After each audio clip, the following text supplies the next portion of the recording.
Good evening and welcome to Pressing Issues for Sunday, October 11th. I'm Jason Diffendale, your host for tonight. And tonight we'll be discussing a couple of things going on in the Disney parks, especially with the crowds for this Columbus Day weekend, and some of the craziness that's going on in California. But first, let me introduce my panelists for tonight. On with us tonight, we have Ron Deanna. Hey, everybody. Oh, let me get the Ron with his name. There we go. Ron Deanna. And we've got Ben Harris. Sivako! Hey, everyone. Howdy, Ben. Welcome back after a several week. I think the last time you were on, I wasn't on. This may be the first time that you've been on Pressing Issues that I've been on Pressing Issues. So welcome. I think Rich was hosting last time. Yeah. I think so. So anyway, as we did last week, we are going to start off the first segment of Pressing Issues tonight, talking about the Timekeeping series that premiered on WWNT.com last week, which is spearheaded by Ron Deanna. So once again, we have Ron back, and the Timekeeping. The Timekeeping article this week talks about 1971 from Walt Disney World's opening on October 1st through the end of the year. So, Ron, why don't I turn this over to you, and you can go ahead and get started, and then Ben and I will chime in. Yeah, so this week there's a few things I wanted to the hype. Right? That's not who I wanted. I'm not usually, this isn't my job either, but Kevin's busy this weekend, so bear with me. So, I mean, we all know a lot of the stories of the openings of the park. There's a lot of cool things, like, behind the scenes that happened, a lot of, like, things they included in this, and a lot of things I just didn't have room for. And one of this was one of our readers, trying to remember his name and look it up here, John, brought up a great story that I did know and I just didn't have time for. The article was getting long. About the opening of Fort Wilderness. So apparently when they were moving things along, they had completely forgotten that they were supposed to be building a campground because it was something Walt had mentioned, but they just let it go. I mean, they'd cleared at that point, not all the land had been cleared. They had no budget left, so they just assigned the guy, I can't remember his name, Krokman or something like that. I apologize. I don't have it in front of me. He was doing like marinas and pools and stuff like that. He's going to do the campground with no budget. So what they had to do was basically at night they would send out raiding parties of his construction workers to raid the other departments and steal like a couple beams here, some wood here, some tools there, and bring them over and then paint them green. So they were now officially Fort Wilderness. Wow! And because of that, you know, they weren't open on opening day. It didn't open until middle of November, I believe, the 19th. Even though it's in the opening day special, they show a little bit there. And have you guys seen that opening day special? Not recently that I can remember. So. No. So it's not really an opening day special because they didn't want to film opening day. They didn't want a repeat of the nightmare of Disneyland being overwhelmed with crowds plus having to run these live TV shows. So they filmed this the 23rd through the 25th of October. That's when they would bring in a lot of the stars. They would film before the park or a little bit after the park opened, so you didn't see a lot of guests in some of these background things apparently. And the story was Roy was watching it back on the 29th, and he's like, man, the park looks empty because they couldn't film so much during the day, and they had to film some of these scenes because like they have Herbie going around the Tomorrowland Speedway, or the Grand Prix, as it was known. But the thing I wanted to bring up with that opening special is at Fort Wilderness, it is, I think it's Jonathan Winters shows up with his wife, who he's made drive from wherever they're coming, with like 9 kids in the car, and she is burnt out, frazzled, and it's I think fairly, by our standards today, definitely misogynistic. Like the way he's handling it and the way he's just kind of trying to like force her into doing things. And it's presented for laughs, and it definitely fits in that '70s way, but it's kind of cringeworthy today, and that's kind of the Fort Wilderness stuff. One of the other things, Jason, you're probably the only one who would remember this. I know I was there when it existed. Thanks, Ron. Oh, it ain't much of a yardstick on tonight's show. You get like but ticket books. Walt Disney World opened with ticket books. They don't go away until right before Epcot opens. I know I went when I was I was born in '80, so I know I went in '80 and '81, at least according to my parents. So I was there for them, but I don't remember these. Do you remember using them at all, Jason? I know you said you went in the... I do not. I mean, I knew I was there. I know I was there in 79 and 81 for at least a couple days each of those years, but I don't remember using the ticket books. Probably, most of the time I went with my grandmother, but probably my grandmother or one of the other adults that were with us were probably in charge of the tickets. I don't think they gave us kids the tickets to hand in, so I don't remember the ticket books at all. I do remember some other things that are in the article, which we'll get to, but definitely not. I don't remember ever holding a ticket in my hand. Yeah, I just wanted to bring that up because, I mean, how do you think that would affect crowds today? Like, bringing it to a kind of a modern issue is, like, bringing the price down drastically and then raising those and putting those prices in. Like, cost you $50 to get in, but it cost you $5 to ride a roller coaster, $1 to ride the carousel. Like, that's a good question. There's something when we talk about crowds in Walt Disney World this weekend. I'm gonna talk a bit about what I was there last weekend, what the crowds were like even last weekend, which were pretty bad. But I kind of liken that to FastPass, because essentially when FastPass came around, what it did to crowds was it made more people not in a ride queue. And so crowds were more in the walkways and less in the queues. And so people had a time to go back to ride, but they didn't have to wait. And so it made the shops, the restaurants, and the walkways much more crowded. And I think the same thing would happen today with tickets, where you'd get people that would go in. I mean, last Sunday when I went to the Magic Kingdom, we were flying home in the evening, but we were at the Magic Kingdom till about 4 o'clock.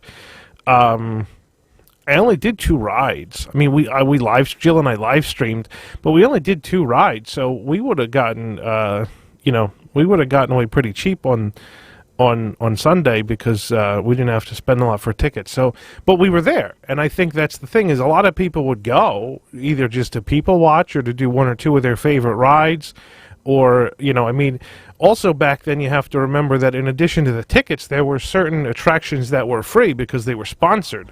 And If You Had Wings is, I think, one of the more popular ones. And so, how many people would go and get in line for If You Had Wings simply because it was free? They paid the money to get into the park, and, that was free, so heck, you might as well go do it. I mean, that's probably, that's a reason why, because it was a free thing, because, I mean, they were trying to serve food and stuff inside, would be why... and a lot of the live entertainment was free as well, like out in the parks, obviously, like Dapper Dan's, they weren't charging for. But Diamond Horseshoe was a free attraction. It wasn't on any of the charts I saw for ticket requirements, as far as I could see. So I think it was just, you come in and we expect you to eat and have a soda or something.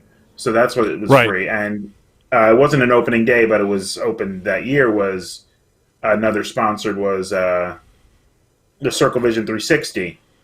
And I'm going to always forget which movie was there because between 71 and 76, they changed American Journeys, America the Beautiful, Magic Carpet Around the World. It got shuffled around a lot. I think it was American Journeys when it opened. And then America the Beautiful was the bicentennial one. I could be wrong on that. No, I think you're backwards. Okay. But either way, there was Magikarp around the world between it. Then they went back and forth a little bit. There's two versions of there's a couple versions of each of the films and things like that. But that was another one that I thought was a paid attraction, but it wasn't. The other things I saw that weren't listed on the that weren't paid attractions were all the coin op stuff. I mean, we all know the Penny Arcade, which I'm not really sure what it had in '71. We don't have. I'm guessing it was pinball and those the Nickelodeon viewer machines. Yeah, it had a lot of the old time games. I can remember, the games that are like the mechanical baseball games and things like that. It had a fair amount of those kinds of things. It did have the spinning image viewer, like the motion view things. But it didn't even, I don't even think it had that much pinball. I think it had more of those old mechanical kind of games, which actually are still in the Penny Arcade in Tokyo. A fair number of those are still in Tokyo. And I mean, they were at the Magic Kingdom until they were at the Magic Kingdom for a long time. I mean, they were there until the Emporium expansion. Yeah. But I think a couple of them got moved over to the boardwalk. I think you could find a couple scattered throughout the greater lobby area, like going over towards Bellevue, that hallway. I remember one or two of them in last time I was there. Who knows if they're out right now because it's contact points and stuff like that. But they did save them. And along with that is, and I know it was a favorite of yours, was the Food and Fun. I think it's the Food and Fun Center's the name. Food and Fun Center in the Contemporary, yes. That's what the one it was called in '71, but it was another game room. It was like pool tables, and I'm assuming knock hockey and stuff like that existed in some way, like things like that. That's what they said were in the back, like game tables. So, yep. But yeah, there was that. There was the other thing that I remember about the Contemporary was the Fantasia shop on the 4th floor across, where what is now the Game Center. In the Contemporary was a gift shop which had an amazing fiber optic mural in the front window, which I would just stand and stare at that for like 5-10 minutes as the fiber optics sort of animated the fireworks and things in that. That was spectacular. And I'm not 100% sure, but I don't know whether it was exactly that mural or something similar from somewhere else. Ended up at Theme Park Connection at one point because I saw it there. I mean, that was 10 years ago at this point, though. But yeah, that fiber optic thing was really neat in the Fantasia shop. That was one of my favorite things, too. Yeah, the Contemporary Grand Canyon Concourse stuff, I was surprised, that, they had a monorail bar. The club car. Yeah. And there was the Concourse Steakhouse wasn't there at the time. It was just the Grand Canyon Terrace, Contemporary Man, Contemporary Woman, a jewelry shop, but a liquor store as well. And I believe they had one at the Polynesian. I think that was the Grog Hut. Trader Jack's Grog Hut, yes. Was this really little store.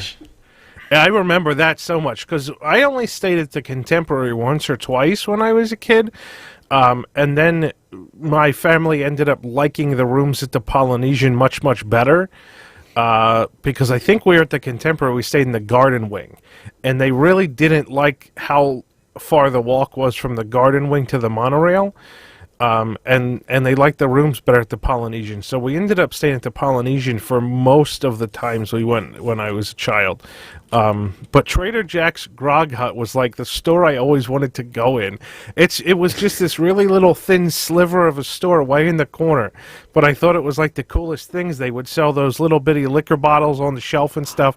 And it was like, I was drawn to it as a kid, like, I don't know, 8, 9 years old. I was like, can we go in there? Can we go in there? Yeah, trying to find a map of where those stores were in the Polynesian was hard because they moved around a couple times. And I think I forgot to mention the article, but I think there was like a barber shop and a beauty shop over there where I think that I'm not sure what's there now, but it was the DVC preview center for a while. That's like when you walk into the lobby, the back left corner before you take the turn to go to Captain Cook's and stuff like that. I think that's what used to be the beauty parlor, but I could be wrong on that. I don't remember the beauty parlor. I know Trader Jack's Grog Hut was in the very corner of the second floor, so that would be where the clothes. What's the name of that store now on the second floor? I forget. I'm drawing Is a that blank. Boutique? No, Boutique's on the first floor. This is the second floor. Moana Mercantile. Yes, Moana. Yes. So it would be right in the corner. So it was part, just a little bit sliver section of Moana Mercantile was Trader Jack's Grog Hut, and then next to it was the rest of was the other bigger store. But yeah, I remember that, and I remember the green and yellow floor tile, the checkered floor tile. I vividly remember that green and yellow floor. I mean, how can you not? It was like neon colors, but I vividly remember that green and yellow floor tile. That just like sticks in my mind. But I remember don't, because that. my family was the opposite. They didn't like the poly; they liked the contemporary at that time. And yeah, because I remember the garden wing. If you're at the far end of that, or particularly the one that's gone, the north end, because that was a little longer than the south one. It was a little bigger from the maps I saw. That it could have taken you, 15 minutes to get back to that monorail. You would have been way better off walking to the contemporary or to the Magic Kingdom. Yep, for sure. But with the garden wings, for some reason in my mind, I always thought they were an addition. I didn't think they were opening day, just because they didn't fit with the contemporary look. To me, it's always like, oh, these were added on because they needed to. I don't know if that was added on in the design when they decided they need more rooms or what, but that was surprising to find that these were opening day things. And they were built the same way, even though you'd kind of think they didn't have to be. The Polynesian too, with the 2 and 3 story longhouses, they were all built with the modular construction, just like the contemporary tower was. Well, that's because, from what I read, U.S. Steel paid Disney to be able to do that, and they were going to be able to run those hotels in some way to get their money back. They paid to run the hotels and to demonstrate this modular construction, and it just didn't work. It worked okay for the poly because they just stacked, but the contemporary, they had to put one in over here, then one in over here. Oh, this one has to go in 5 times. And I know I covered it, but the estimated price from the room went up from $17,000 per room to something like close to $100, and it just wasn't a good construction method compared to what they thought it was going to be. And because of that modular construction, we're going to see this in the next week or two. They start room refurbs really quick because they were really generically decorated, almost like IKEA level stuff at the time. They weren't really themed. And I mean, I think we're seeing that as a complaint now with particularly, I think the Wilderness Lodge refurb, to me, those new rooms. I mean, don't get me wrong. I love the cabins. I think the cabins are better than the bungalows, in my opinion, from the decor and the amenities and stuff like that. But what I've seen of those new DVC rooms that are in the lodge itself are just really bland, press boardy looking stuff. It's funny how some of the rooms are terrible. Last weekend when I was there, we stayed at the Caribbean Beach, and I was totally impressed by how nice. We had one of the new rooms at the Caribbean Beach that had the Murphy bed under the TV. I was totally impressed by how nice and well themed the rooms were. Looking at the Pop Century rooms that look like sort of a Motel 6 kind of thing. The Caribbean Beach rooms were amazing. And oh yeah, it's the one thing that I immediately noticed was lacking was the bedspread, because it still had just the white sheets on the bed, and I think ever since they got rid of first they had the bedspreads, then they got rid of the bedspreads and had like the runners across the bottom, which were still pretty nice. But then when they went to the just white sheets, the room seemed so much lacking in character, just because it's a big white plain thing right in the middle of your room. So. Yeah, that's something I've hated from every picture I've seen. I haven't stayed, I think, since they did the white sheets. Maybe once. I'm trying to remember.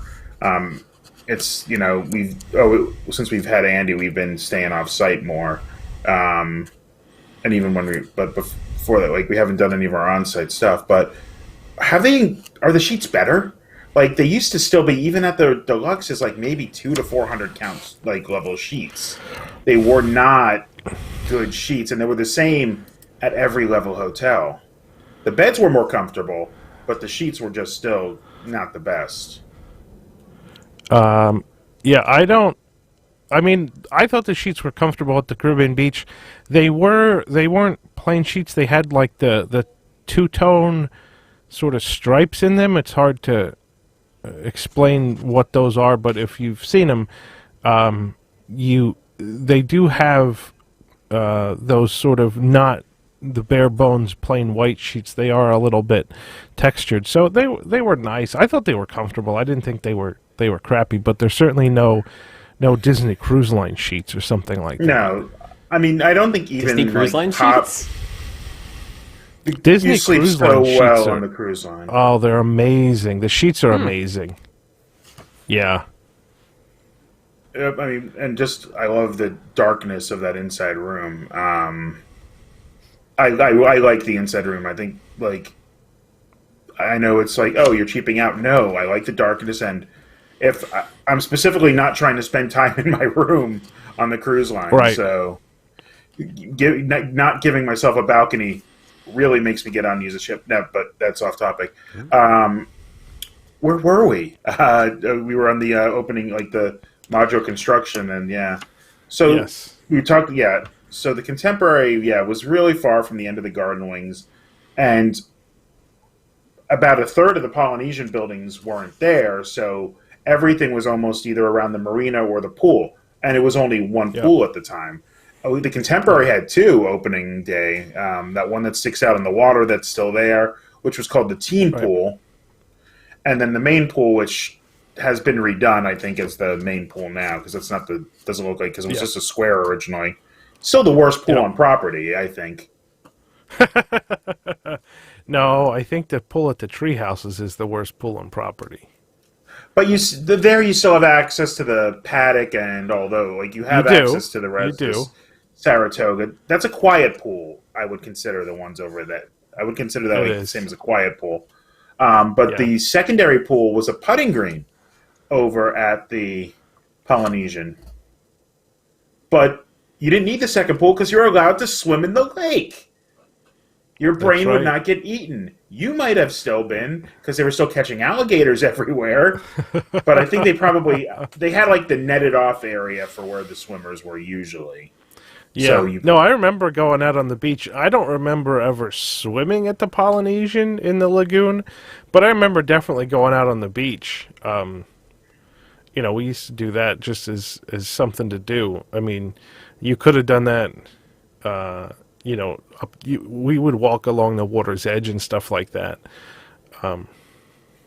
Yeah, and I like the fact that, like, you see pictures of the slides. They were just like a generic pool slide. If someone has a slide in their backyard, that's what they had at the time. And there was one on a raft just floating out in the lake at some point in the early 70s.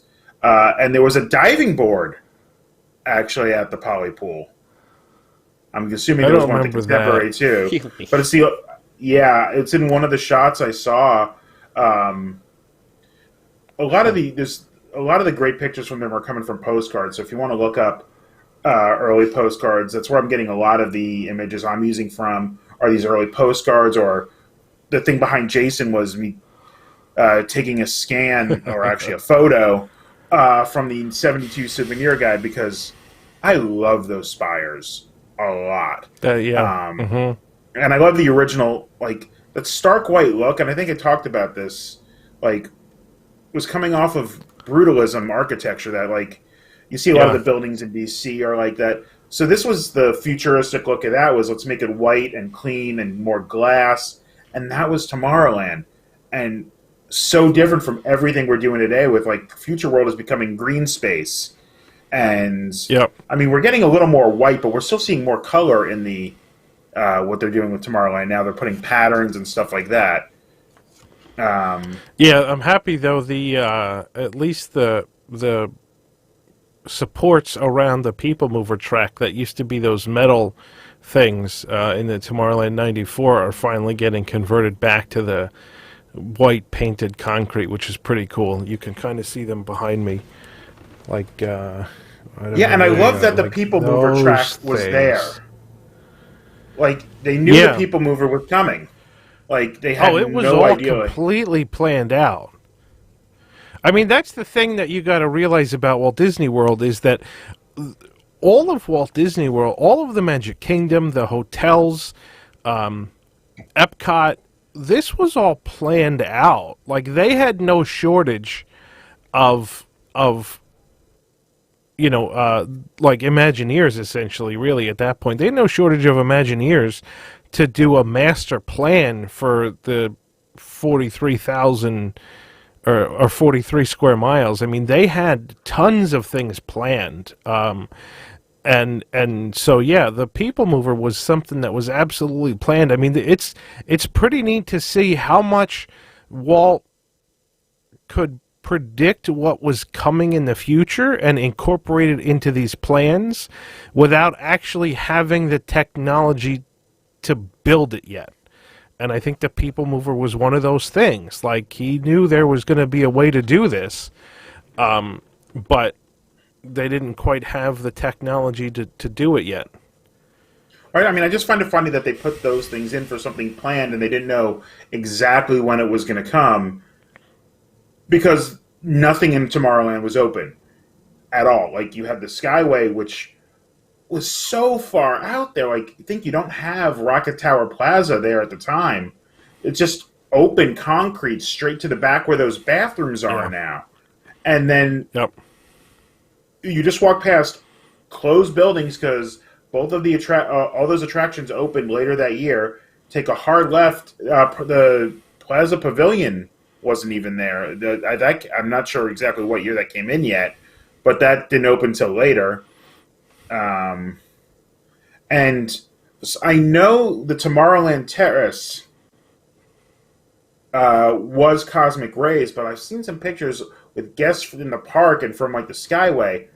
I don't think the Cosmic Ray room or the Sunny Eclipse room was opening day, but I couldn't find any confirmation of that. This could have been a pre-construction photo that I found, but it showed that, like, that wall was missing and people were walking. Not a lot of them. They were just roped off areas that just pushed you towards the Grand Prix, which was an opening day thing, even though the track was expanded from opening day. I did find that. So it has been expanded and then now cut 3 times. I wish they would cut it 4 or 5 more times. Anyway, so one of the stories is, I do want to bring up is, because I mentioned Cosmic, like, that stage was always there where Sunny Eclipse sits, but it was an elevator that would, like, bring bands up and down. Yes. Yeah. I always very similar to the Tomorrowland stage in Disneyland, really. Yeah. That's where are they exactly going to what it Tomorrowland? was They don't like. have a utilidor. I don't know where they're going. In a pit. Who knows? Yeah. I don't know.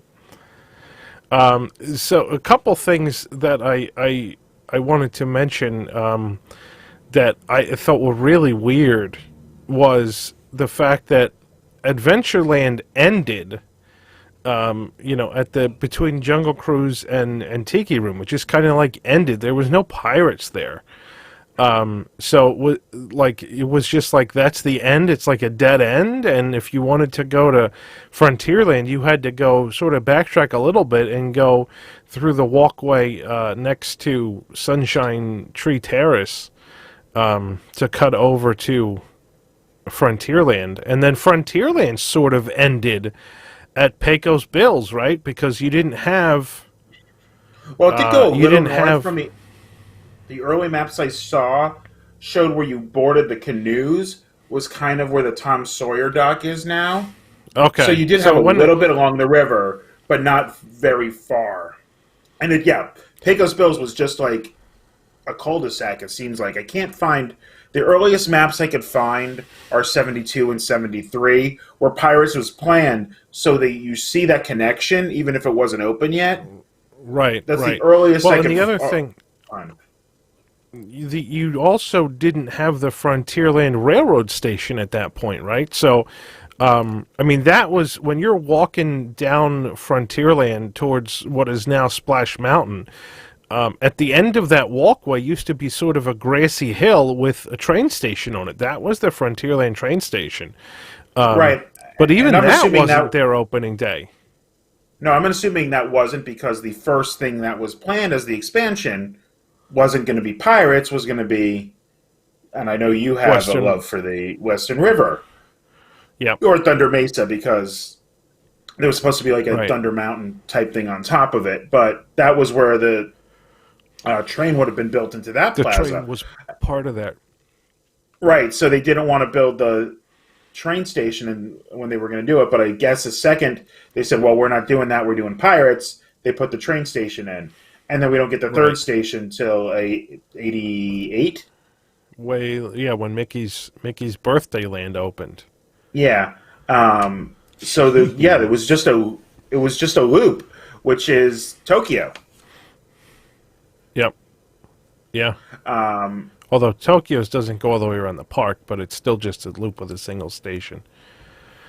So here's I'm getting ahead of myself, but like I probably should save some of this for next week. But it dead ended, and I can't tell exactly where the line was. I'm assuming it's just because the Barker Bird I don't believe was there opening day. I think that came when they opened Pirates because it would talk to you on that side of the path, if I remember. It was on that side, yes. Yep. So I don't think the Barker Bird was there. And we were talking about this because, they changed the Adventureland loop. When that plaza opened, it's from what I could tell, there was no background music in that main Adventureland plaza. It was just supposed to be ambient noise because you would have those tiki drums kind of, because the leaky tikis were kind of there. They were like more in a circle and they weren't shooting water because that's not a very old school when people were in collared shirts kind of thing to have going. That, and you'd have, maybe there was music then and they shut it off because the one I read was they didn't have music once Pirates opened because you had the Barker Bird going, you had the cannon fire, you had the tikis, you had stuff coming up from the Jungle Cruise. You just had all this noise and it would fill in. And you had the Adventureland steel drums too. It's in there. Yeah. Which they were opening day as something I've never heard of until I was doing this project was the Safari Club Arcade. Yeah, that was a real short-lived thing. That is the first thing to go next in 72. Yep. That was it. And it was the same shop until many years in after that. But that was another shooting gallery, but not like the Frontier Shooting Gallery, which wasn't coin-op. It was a ticket. Right. Because they were BB guns. But the other one was a BB gun inside a video game kind of thing. Sorry, the cat's trying to get in the room. And so we don't have cats on this show. You would be shooting in the thing. I think they have a few. I think they have a few of these games still in Disneyland in New Orleans Square, in like the Pirate Shop and the Haunted Mansion shop over there. Last time I remember, maybe not last time, but I think 2015. I remember seeing a few of them there, where they were, pre-electronic shooting games that were inside, and that That's what it seemed to be, was things like that. Another penny arcade kind of thing, but with more focus on that. And those go away real quick. Yeah. But I think those games do get repurposed because I think there was something similar when Pirates opened in that queue area or in the exit area. But I'm learning a lot of this stuff as I go because that's something I've never heard of, and I always had to wondered where the line is, and I can't really tell, but I think it was just a hard line right at the end where the Jungle Cruise steps straight up to the Enchanted Tiki sign. Straight across to the Tiki Room, yeah. I mean, I can't think of the concrete at the moment, and they probably report it, but you could probably see some sort of line where that was at the time. And as we were saying, you could pass through right there. Right. But there was no... It wasn't like open. Yeah. There wasn't even the top, because now it's really just a path, like a wheelchair ramp. Right, it really is kind of hidden for the most part. So that was just open, and part of that was the immersion would take you out because you would see the riverboat going by, which isn't the riverboat we have today. It was originally the Admiral Fowler, which is not the Admiral Fowler that's now on the lake. That was renamed. No, that name was reused. Yep. But yeah, the riverboat that was there were two of them, only one in 71, but so those names got reused later on because they wanted to honor the people who, built the property and built the waterways. And I'm trying to think of what else like that really stood out to me. Some of the stuff that there was two of, there was like the Fantasyland Art Festival and the Main Street Art Shop, where it was like the silhouettes, they used to have them on both, and now I think they're pretty much just in Liberty Square. But these were not caricatures, but they were just like where you can get a painting done in both of these. And those were both around for a while. And the first one was... It's the first one in Fantasyland. How much stuff it was there that like no one would have thought would have ever been in a Disney park. There was caricatures, but there was a watch and clock shop. There was a Hallmark store. There was Liberty Square was all antiques mostly. There was a silversmith, like an actual antique shop, and then stuff that was kind of Liberty Square Americana, but like they weren't like the merchandising machine we see just wasn't there, even though Disney has been in the merchandising business since 28. Like Mickey Mouse, like the second he was out, he was being slapped onto dolls and watches, and everything dates back that far. Well, the parks weren't really designed to be that merchandise heavy. Like people wanted souvenirs. Like that's why there were souvenir books, because people wanted a souvenir of their visit to the park. But they could buy, like, if you wanted to buy a Mickey Mouse watch or a Mickey Mouse plush or whatnot, there were other places to buy those. It wasn't, you didn't go to the parks to buy that stuff. Yeah. And I mean, and part of that was, there was a souvenir books, and there were so many more postcards and stuff just because cameras weren't, like, literally there. Right. Everybody's got one on them at all times now. But even as a kid, I remember do you remember the 110mm cameras? Oh, I had one. Things the ones they would give kids because they didn't want to. You couldn't expose it like you would a 35 camera. That's right. Opened it. That's right. Yes. So those were always I had kids' one cameras, of those when I was a kid. The picture quality was piss poor on those. Sure, it was pretty bad. But so the one other thing I did want to bring up, unless we have anything we want to talk about, what was in the park on opening day, but was the opening day itself. Now they chose October 1st. Specifically to be slow. It was a Friday, which was traditionally one of the slowest days at Disneyland. They chose, mid-fall. There's no holidays right there. And it was there, and they were like, we expect maybe 10, 15,000 people. And all of a sudden, newspapers and Florida Highway Patrol are saying there's going to be 300,000 people descending on that park opening day. And Disney's like, we're pretty sure on our numbers, but we're starting to panic here. So the morning of October 1st, they're up in I forget who it was. I think it was Nunes or somebody was up in a helicopter watching this train. Huh? Yeah, I think it was a helicopter. Watching this train of cars coming down the highway.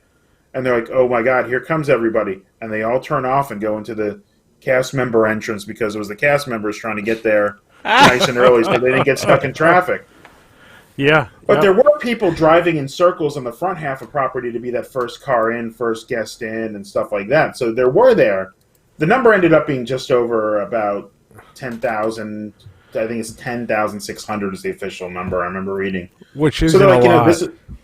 No, even back then, like, a full day was like, they hit 50,000 about a week before Thanksgiving. Which is an average day now, like an average non-busy day, like not now, but like that was kind of your off-season. That would have been like an off-season weekend day. Like I think I always say it's about 90,000 is what I remember hearing is about the Magic Kingdom's like were closed capacity.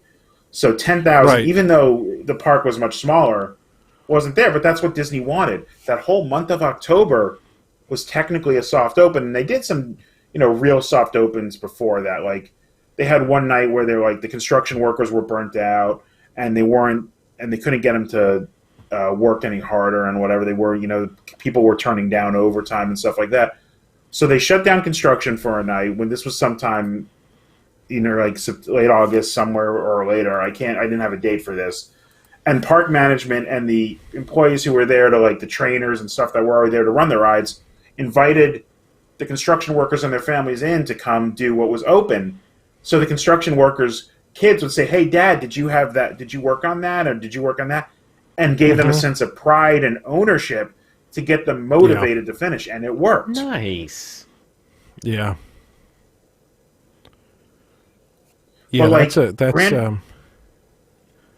pretty neat Every other story. park we think of opening day is this whole grand gala. I mean, Epcot had all the dedications throughout the month too, but they still had something going on opening day. Opening day. Yep. And they had softs before that. Like I was there for Animal Kingdom opening day, but I had 3 or 4 friends who went with cast previews or AP previews and stuff like that well before that. And still, like opening day was everything that was supposed to be open. And Magic Kingdom opening day, the Riverboat didn't open on the 2nd. Peter Pan opened on the 3rd. 20,000 Leagues, one of the signature attractions, was not open until I think the 14th or the 17th. And then November and December, you got more of Tomorrowland opening. So it really was a soft opening period until that special was filmed and filmed and edited within a week. Yeah. It's on YouTube. When we're done here, go check it out. It's weird. It starts off with some guy who wants to be John Denver wandering around the wilderness part with a guitar, just kind of strumming and singing. You're like, what does this have to do with Disney? I'm sure Ride Rehab watches will or has done it in the past. I'm sure it's in the queue. I don't think we've done it yet, but it is that sounds like great fodder for us. Mm-hmm. Yeah, there's a lot of weird stuff, like Bob Hope, Julie Andrews. It's weird, and it focuses on things you wouldn't think a special would focus on now. Because remember, like the signature attraction, like that made the most significant impact on other parks was Country Bear. It had lines out the door. They had to rewrite. It was so popular that they had to, like, this comes up next year, is they had to close a shop to extend the queue. Yep. Yeah. Everything between Country Bears and Pecos Bills turned out to be queue for Country Bears. Yeah, I think the candy shop came back eventually, but there was a place called Westward Ho that was, now the Wagon, but there was a Westward Ho shop that was there really short. So they focus on that. They focus on Mickey Mouse Revue, Revue, not VIEW, which I typed every time I wrote it in the article. Thanks to Jessica, our wonderful editor, for catching that. Which then moved to Tokyo because for some reason Disney's just like, yeah, we don't want it anymore. You could have it. I don't know why. I think it was still semi-popular, but they just and then left that theater closed for 4 years, 3 or 4 years. Mm-hmm. But that was that. And Hall of Presidents were the things they focused on the special because those were things that were not at Disneyland. Right. And people knew this stuff that was at Disneyland, even if it was slightly different. Because Mansion was pretty much the only ride itself that was a complete clone because they were being built at the same time. Like, that's the closest. Right. Like, Snow White was different. Toad was vastly different. Pan's not that different, but it's got enough changes. Small World wasn't that different. But the design of the ride itself is vastly different.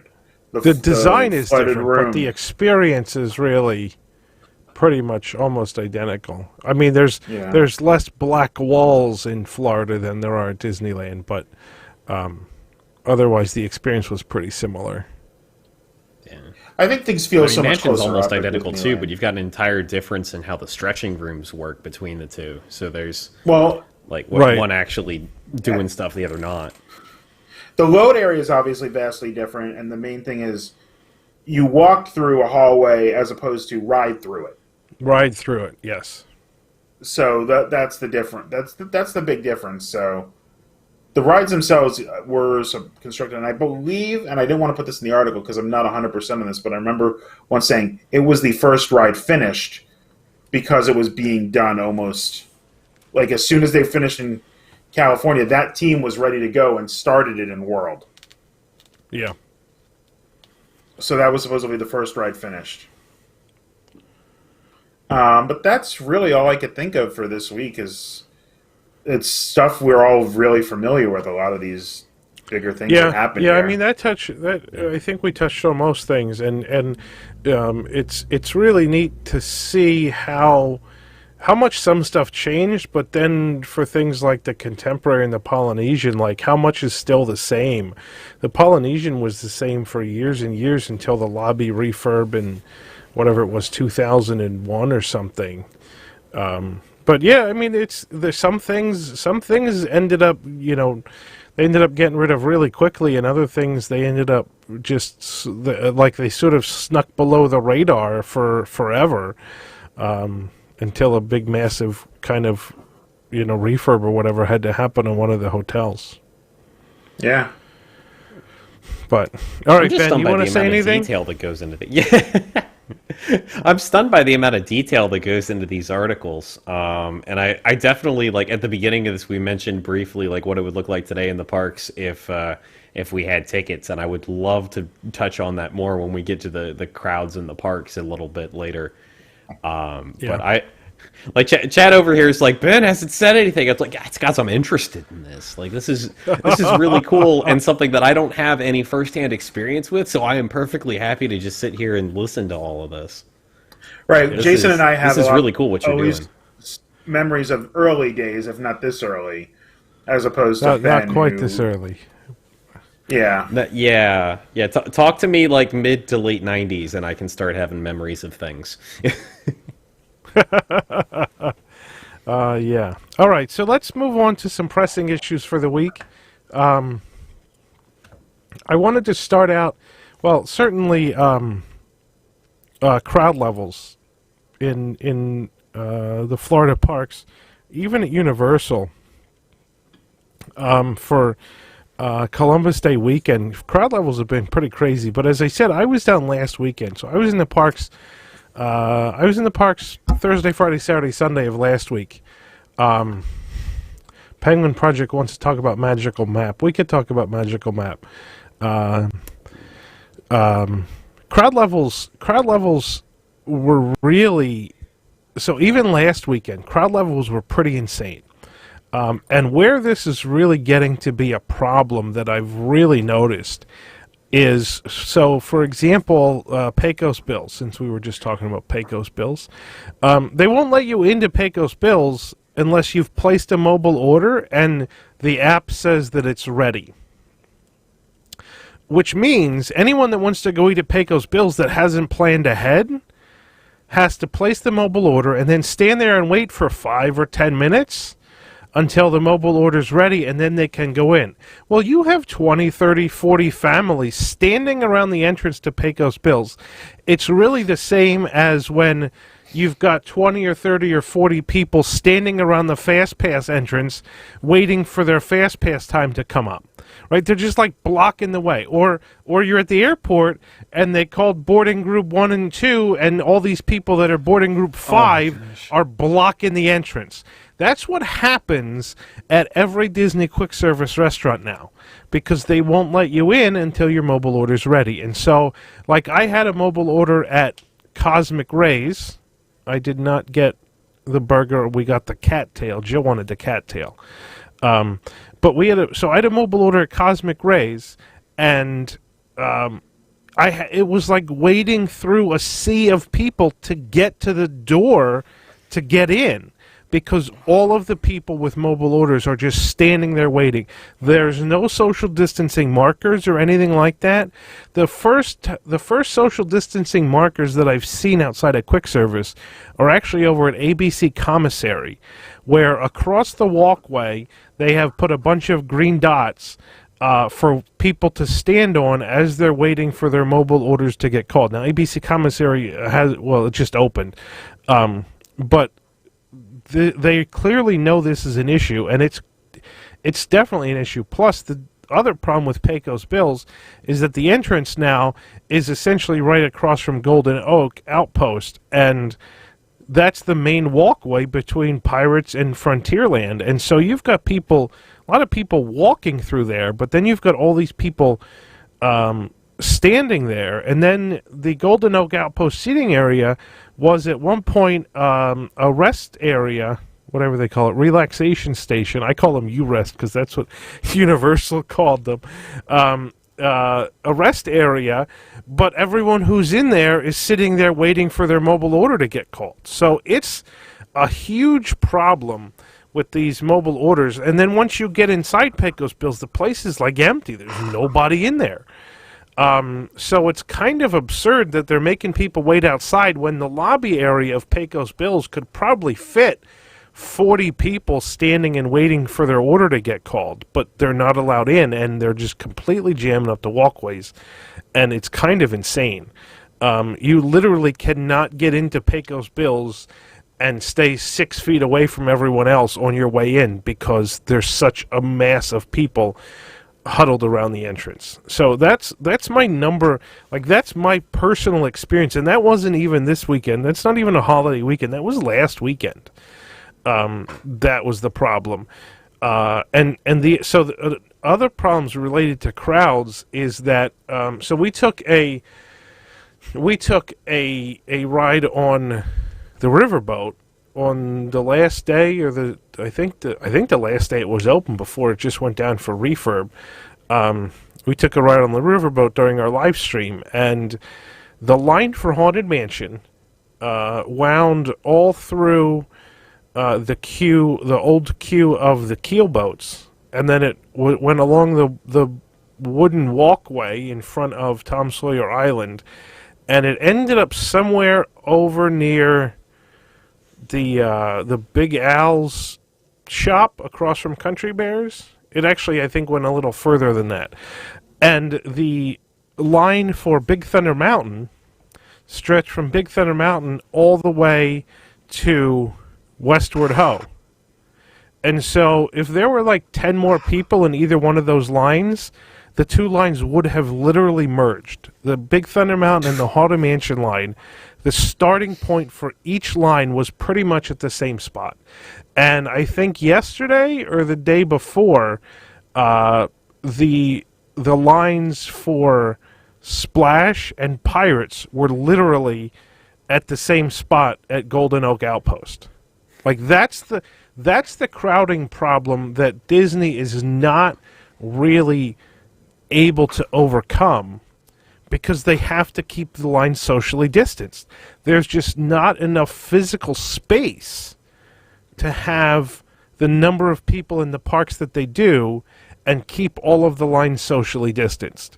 It happens. I mean, go ahead, Ron. I have a couple questions with that, and I haven't been there, and I don't know if we specifically covered this, but like, from what you can tell, like, are they running operations like full? Like, are both sides of Pirates Load open? Are they running max trains on Thunder and stuff like that? So they're running like it's a busy day, but they're still running everything at like half capacity. Well, see, that's the problem, right? So yeah, they're running like it's a busy day, but Pirates is half capacity because it's every other row. Splash, they're running all 3 load zones. I've never seen them run all 3 load zones at Splash. But they're running all 3 load zones, but it's half capacity because it's every other row. Big Thunder Mountain's every other row.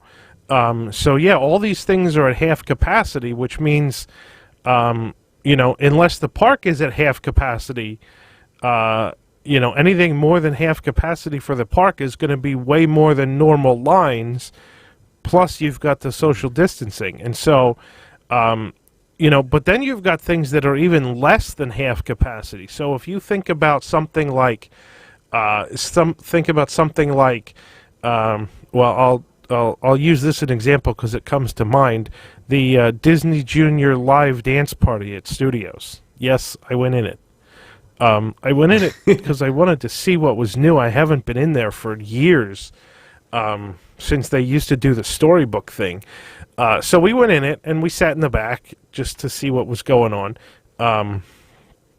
But there's dots on the floor for each party to socially distance inside. And so the number of dots on the floor compared to the number of parties that the show used to accommodate, that's got to be somewhere between 20 and 30% of capacity. And I'm thinking stuff like PhilharMagic and things like that. Like, what show? Like, I didn't. What shows are? Yeah, I didn't go in PhilharMagic. Let me think of what shows we saw. We didn't go in PhilharMagic. Well, we saw one of the last shows of the Disney Society Orchestra at Theater of the Stars in Studios. That is a huge theater, so it wasn't really crowded, but I mean, you've got every other row, and then you've got about half of the seats. There's big sections where you can't sit. Tiki Room is just like this, where you've got every other row closed, and the rows that are open can fit about half of the normal number of people. There's a 6-foot no sitting section followed by an open section that seats about 4 people. So Tiki Room is a great example of an attraction that's about 25% of capacity, because not only is it every other row, but the rows that are occupied are socially distanced. Carousel of Progress is another one. It's every other row is open, but then only half the seats in the open rows are able to be occupied. So Carousel's been getting queues now. It's a 2 or 3 show queue for the most part. It's been getting queues that I've never seen in ever, really. I mean, unless you went at like Christmas, you would never see queues for Carousel of Progress. But because the capacity is about 25% of normal, you've got crazy queues for Carousel that wind all the way down in front of the theater and over towards Buzz Lightyear. Like the queue for Carousel runs all the way over to the Buzz Lightyear meet and greet, and past it onto the Buzz side of that. So it's kind of insane. The queues for things because there's no fast pass. So if you want to ride something, you have to wait in a queue. And then if between that and the number of people that are in the parks versus the number of spots that are, the number of spaces that you can literally stand to wait for one of these attractions. We were also looking at, when we walked by or left Carousel, I think, and we were walking by the PeopleMover ramps, the PeopleMover would get have to use its extended queue occasionally. And there were a couple switchbacks for the queue. Well, now the queue for Astrojets. Is it Astrojets? Yeah. Astro I don't Orbiter. remember what it's called. Astro Orbiter, whatever it's called. You know what I'm talking about. The queue for Astro Orbiter uses all of the queue for Astro Orbiter plus all of the queue for PeopleMover. That's how full the queue gets for Astro Orbiter. So I don't know how they could possibly open PeopleMover in a situation like this, because there's literally nowhere to put the extended queue.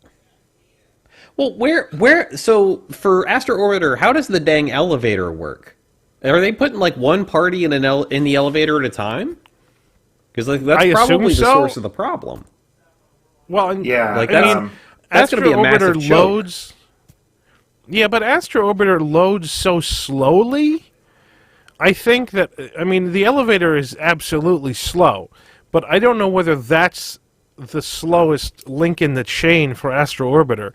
Especially because if you've got, 3 people, they're going to take more than one ride vehicle. So, Astro Orbiter, it's hard to fit 2 people in a ride vehicle unless you're like a kid and a somewhat small parent, right? So, Laurel and I tried it once together, and that was almost ended our marriage. I tried it once when my kids were little, and it almost ended my knees. So, but yeah, the chat's saying yes, one party in an elevator at a time, which I think is fine, and unless you get like 20 single riders in a row, I don't know that the elevator is going to end up being the bottleneck in that. But it's still pretty bad. Are they loading like things like that in Dumbo Every 100%? rocket? Because those are far enough apart. I would say like Dumbo, I don't see why you wouldn't. All of those should be fine. You can run that at 100. Yeah, I think so. I didn't go back to Dumbo, and I didn't see Rocket Astro Orbiter, so I don't know. I assume they are. But I think they were loading magic carpets. Magic carpets was one party per carpet. But that's the way it's supposed to be. They haven't done like when we opened, we were trying to force parties of 2 into the back row, and it just wasn't happening. It actually was affecting our load times because we'd sit there arguing with people. That's what. And now the whole ride uses both queues at the same time, and it's much more efficient because we used to cram the 60 up to 64 people in each pen. Now it's less than 32 each pen, and they get out so much quicker. I know they've dropped the official capacity on it because of that, and they also because there were other issues. We proved their OHRC was impossible, like at a certain point. But I don't see like for those a reason for it not to be running at 100%. You might be loading slower, particularly at Astro Orbiter because of the elevator holdup. But the others, I don't see a reason not to be running at 100%. No, and I don't think. Honestly, like Magic Carpets didn't have a ridiculous extended queue. That was pretty normal. It was somewhat full and spilling out a little bit, but not anything crazy. But their queue only gets really bad because 1, fast pass, and 2, it still has to be a busy day for that queue because that queue is really long. That's like if it was a normal circumstances, I think that queue was like. Probably like almost 10 cycles of the ride. Yeah. So, which is like what an hour? Yeah, and some people were saying things like, "Oh, they wanted to." Laurel's asking me what I just got a text. What did we do that almost ended our marriage? So she could hear that, but she's not watching the show. Oh, that's great! Don't tell her. Don't tell her. No. But the people are saying things like, "Oh, they're taking the riverboat down because they want to save money." I'm like, they're not closing things because they closed the riverboat. If they're operating at 50% capacity or whatever their number they're officially running is 30% capacity, that's another 500-600 people they can't let in the park because that ride starts park. Even if people aren't going on it, they're allowed to use that number and say we're operating at this percentage. Yep. So I think that's one thing when. the restaurants, everything the open seasonal that they restaurants can. should be open, like Tomorrowland Terrace. I mean, look and at Tortuga. PeopleMover. PeopleMover has an insane capacity. Like if they could admit like 1,000 more people in the park every day if they just had PeopleMover open. Mm-hmm. But And I don't- when you lay off all the maintenance people, it's a problem. Yeah, I think a lot of the layoffs are short-sighted. I mean, people. I think as they increase capacity, we'll start seeing some small recalls. I don't think there'll be massive recalls for a while. If they do that, most of those people will hopefully have found new jobs by then. But they need to have certain things running, like food Epcot's Yeah. slowly opening restaurants. Like if you could open all that, you increase the capacity for the park, and you take away that problem you're having with people crowding out because there's only 3 or 4 restaurants you can go and mobile Right. order at. Mm-hmm. The other thing that I'll say that was very noticeable is that, and this has been the case, this was the case before coronavirus, that Disney does not have mobile order figured out. They are probably the most inefficient of any park I've been to in fulfilling mobile orders. It's just the people are not trained to do it, and they have not, like McDonald's, if nothing else, is the bastion of efficiency when it comes to like drive-through and even when the dining rooms are open. I mean, McDonald's has got it down pat in terms of efficiency. Disney really needs to get some McDonald's trainers in-house to train the cast members at these quick service restaurants on how to work that efficiently, because I went to, this is a great story, I went to Cosmic Rays. We ordered a cattail and a s'mores thing, desserty type thing, and 2 sodas. And so my mobile order says it's ready at window 8, so I go to window 8 and I show the woman my phone, and she looks at the order number, and then they have a terminal that they punch the order number in, and it brings up what's on the order. So she punches my order number in, and it was like $49.91. She punches it in, but she doesn't actually look at what the screen is telling her that I ordered.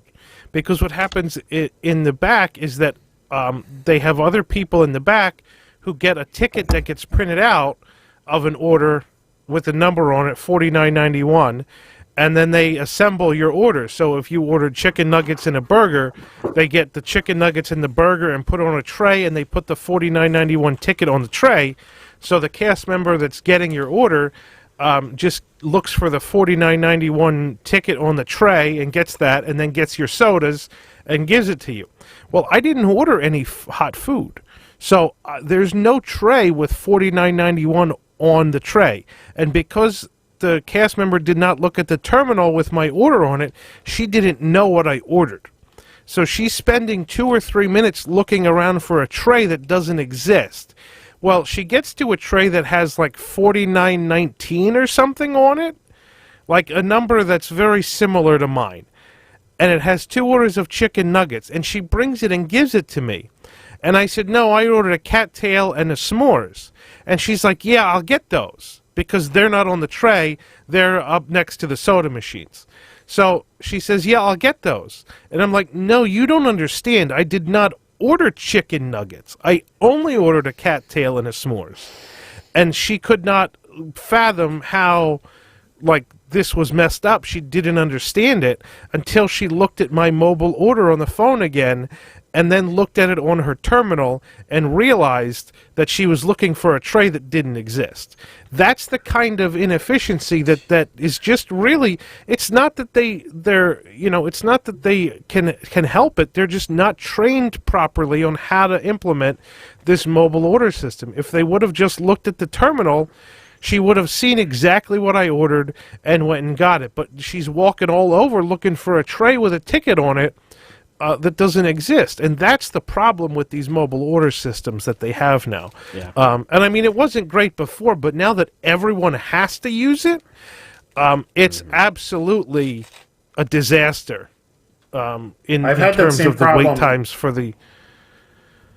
with soda, like you just want a soda, like you finish your Coke, you want another one or whatever. Yeah. It's the same thing. They don't. it's so if you're ordering food, it's a lot more like if you're ordering normal food, it's a lot more efficient than that. But there's still the problem is it's someone in the kitchen who seems to trigger or something. It's like when they start prepping your tray, that's when they say your food's ready, not your food's ready. Like it's ready to go, like get picked up and go out. So if you order a soda, it never says it's ready. Right. It could be the case that it never says it's ready. Well, no, it actually comes up, I think, automatically. Like I finished ordering and it says it's ready. And I've gone to the point where I have to ask and say, look, I just ordered a soda. Here's my thing. And, cut to the front a little bit.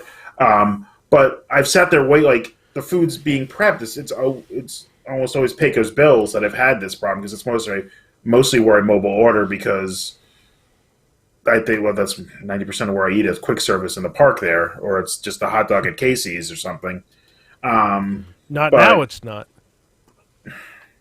I know, like, why are these things not open? Like, you would spread out things, you could increase your capacity. Disney's so short-sighted with trying to save money on these little things that they're missing things that could help them overall.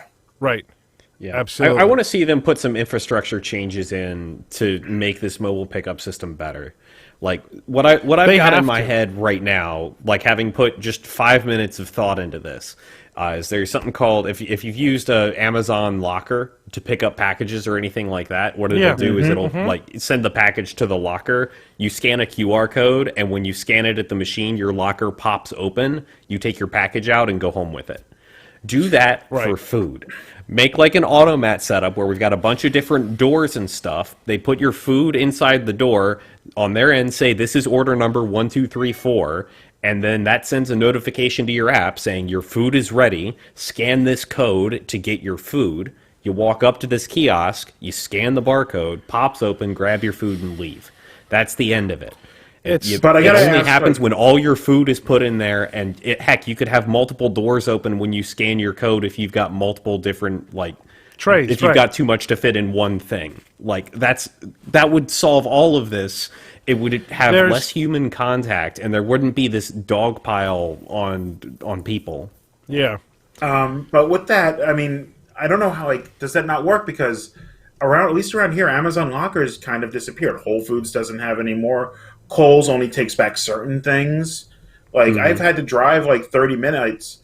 Jason knows, I live in Salem. I had to drive into downtown Cambridge to drop something off because that's where the Amazon store was. Otherwise, I was going to have to pay, because it was a third-party thing. I was going to have to pay $20 shipping because it was it was an industrial pump for my, a sump pump thing.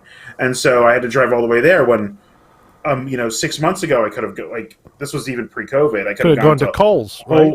I could have gone to Kohl's or Whole Foods. I have a pair of jeans I got to take back, but I could take those to Kohl's. I don't know why that's there. Maybe they're opening things back up, but I've had that issue before that. So maybe the locker system just wasn't working or getting hacked or something. I think the problem with the locker system is that nobody uses it. Is the thing in a lot of areas nobody was using this service because they just have an address and it's more convenient to get it mailed to you. Well, I'm thinking this exact same system that I'm talking about is what's used at Chipotle and Panera and stuff to pick up your food. Yeah. They just put it on a shelf without any sort of protection or anything like that because they're high-end and think they can get away with it. I guarantee you if Disney did that, somebody would come in and just yoink all the food off the shelf and leave. Yeah. And this would cause a nightmare. I could have had someone else's chicken nuggets. It doesn't even need to be that bad. I mean, I didn't get the chicken nuggets. Bill Jones keeps asking in the chat, how were the chicken nuggets? I didn't get the chicken nuggets. We weren't I wasn't hungry. If I was hungry, I might have taken the chicken nuggets. But then I get back to the table and I tell Jill the story, and she's like, "Well, you should have taken the chicken nuggets." but the funny part was.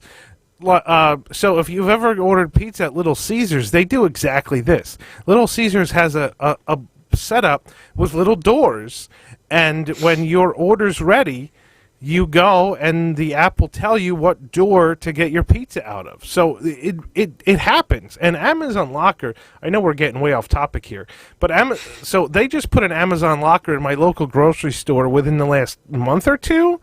And I know down in Florida, at least around the WWNT studios, like there's like 3 different 7-Elevens, and they all have Amazon Lockers in them. They didn't used to, but they all do now. So I honestly think it probably depends on where you are. If they see a lot of usage that they need to add a locker, I mean, Amazon has the stats like nobody's business. So if they see a lot of usage where you need to add a locker, they'll add one.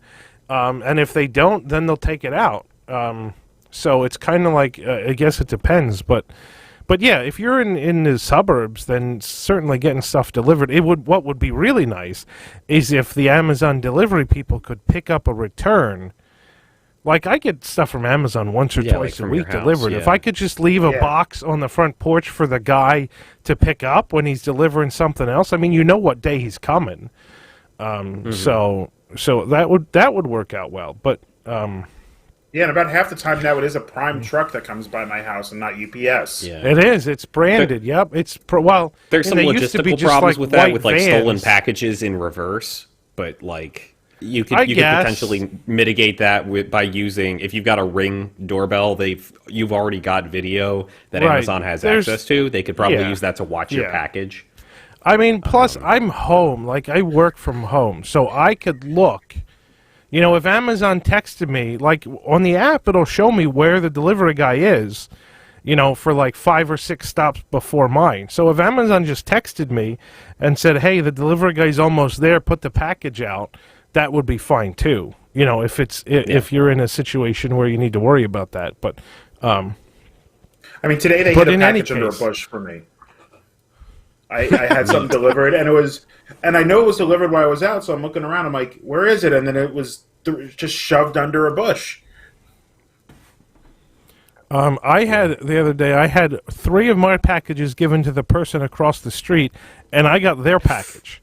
So that was interesting. At least my package wasn't far from my house, right? But, yeah. I mean, but anyway, let's move on. But like, oh, the one I was just going to say is I used to live on Brook Street, and Brock Street was the next street over, and they all had the same house numbers. Oh, my gosh. Wow. Yeah, like it was a regular, like, here's yours, here's yours, here's yours. Yeah, yep. All right, so I mean, that's my experience with crowds. I don't know how much Disney could increase park capacity without increasing the number of offerings in the parks. They've got to open either more restaurants or more attractions or something, because letting more people in the park and not giving them anything to do is making social distancing in the walkways a huge problem. And that's what it is. It's becoming Disneyland I'm just on a weekend. Cricket. It is. It's a lot like Disneyland. I'm Just a Cricket just gave us a super chat for $4.99. Thank you. I'm Just a Cricket. Thank you. I'm Just a Cricket. We're going to talk about crickets later. Yeah. But let's move on to. Everybody's asking for a commercial. I assume they have to go to the bathroom. We actually have a hard stop at like 9:55 tonight, so we're going to run through this show without a commercial. So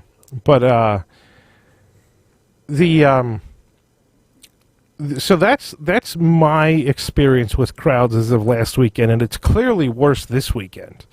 But it's a holiday weekend. So I mean, it's getting pretty bad. And it's turning into Disneyland. It is a mostly local or drivable crowd. Like, if you look at the promos they were running, were all places that were within driving distance and stuff like that. They were running promos for Georgia, which they've never done before. Georgia was South Carolina. It was like anything like the Carolinas, Tennessee, like Alabama, Louisiana, like anything you could conceivably drive in under a day was being a promo. I mean, you were like, even in Jersey, you're probably just on the outskirts of it. Kind of like Jersey and Pennsylvania, you're probably on the outskirts of what they were saying. I mean, I've driven before, but I wouldn't do it on a whim for a promo, no.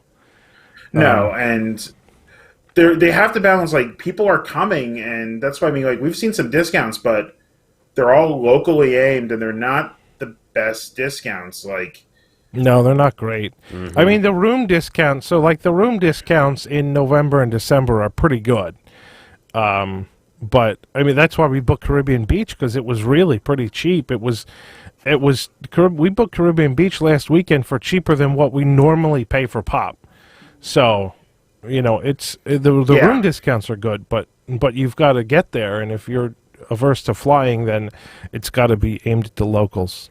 I mean, it's been tempting. So, I can't even like conceive of going because my daughter's too young to wear a mask. Like, I wouldn't take her because of that. Yeah. But the promos have been so tempting, and the flights have been so cheap. I'm just like, it's $60 round trip from Boston, and you can get some of these rooms for like $100, like you can get, like, I've seen like $100 something a night for some of the, like, for the Caribbean Beach. I'm like, ugh. I would normally be all over this, but yeah. Yeah, absolutely. I just have to point out this one. There's 2 comments in the chat.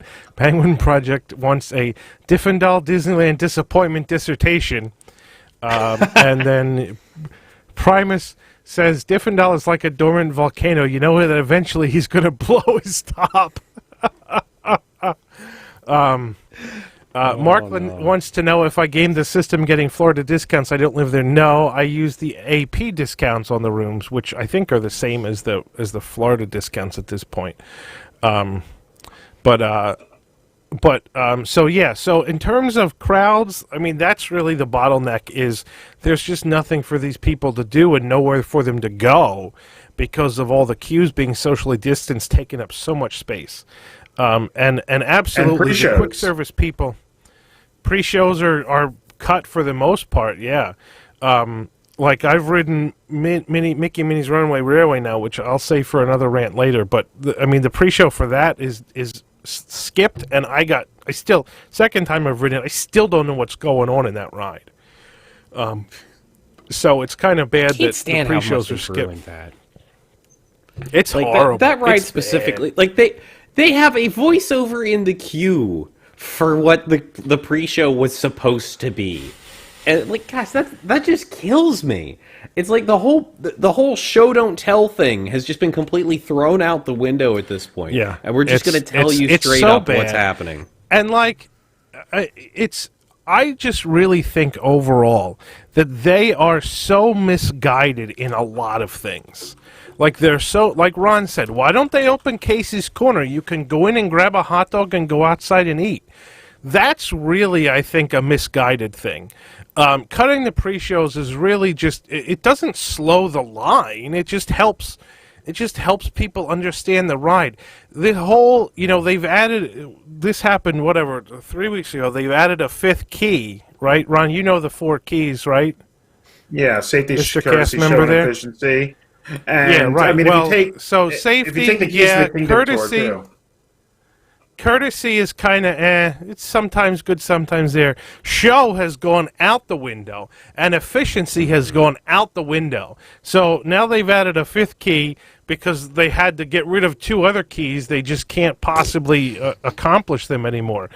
But yeah, so like quick service, I really want to see them, like, what they should do is take one of the quick service restaurants that's not currently open and essentially completely re-engineer the service counters to be designed for efficient mobile order pickup. And like you said, Ben, so Cosmic Rays has 8 different, maybe they have 12. I'm not sure. Maybe they'll only, the Bay 3 is only open for really busy days. But they've got, all the registers are now a pickup location. So they've got like 8 pickup locations.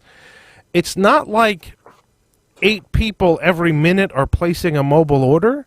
So if you had 8 pickup locations, right, you would just put an order at A, B, or 1, 2, 3, 4, 5, 6, 7, 8. You just put the order there and then tell that person to come to that location. But instead, they've got the trays in a big, massive pile in the back. And it's just, they just need to completely... then the sodas are somewhere else. And even before COVID, even before mobile pickup existed, cast members would be tripping over each other at Pecos Bill's to get your food and then get a soda and then bring it back to you. I mean, they'd be walking back and forth and bumping into each other. It's a mess. They need an expert in quick service dining to come in and completely re-engineer the front of the house where you pick up your orders. Because that's a nightmare, and I'm glad that they're putting. I mean, they're kind of forced to get people more accustomed to mobile ordering, which I think is great because I think it speeds things up. The problem is that unless the pickup is more efficient, it doesn't actually speed anything up. It reduces the number of cast members at the registers, which saves them money, but it doesn't speed anything up. Woody's Lunchbox is the epitome of a mess of mobile order pickup, because this is even before, obviously it's not open, it has to be before everything shut down. There's 2 windows, and one of them is mobile pickup, but there's like 25 people mobile pickup, all crowded around this one window, and you got to like stick your head in the window and say, "Hey, where's my order?" Because it's just a little window. It's absurd. Anyway, we got to move on because we're running out of time.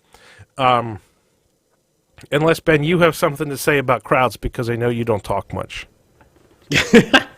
The only thing I've got to say about crowds is back at the beginning when you were talking about people crowding around the doors waiting to get in when the lobbies could have probably held people. I think that, honestly, the solution to that is the opposite of bringing more people inside. It is actively shooing people away. I think that the cast members at these locations should actively be telling people that are crowding like that to disperse. And if your order's not ready yet, go elsewhere and come back when the app tells you to. Like, don't just stand in front of the door.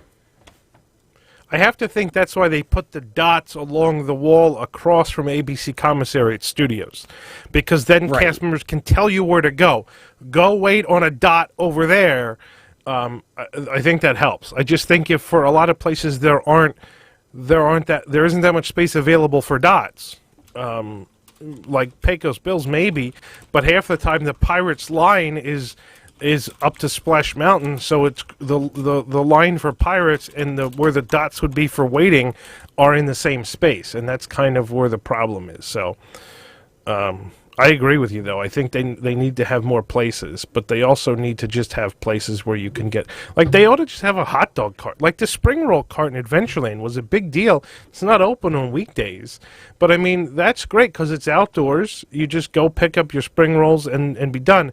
But then again, there's one cast member working that cart that has to take your order and collect the money or the payment and then give you the spring roll. So when it was open last weekend, the spring roll cart had a line of probably 20 people in it that went all the way back to the hub because it's just so inefficient and there's only one cast member working there. But anyway, all right. The other 2 things, park hours extended, which kind of goes hand in hand with the crowds. The problem is, they just laid off 28,000 cast members. Where are they going to get cast members to work? And I think this may be the root of the problem of why they can't open more attractions and restaurants, is because they don't have the staff to operate it.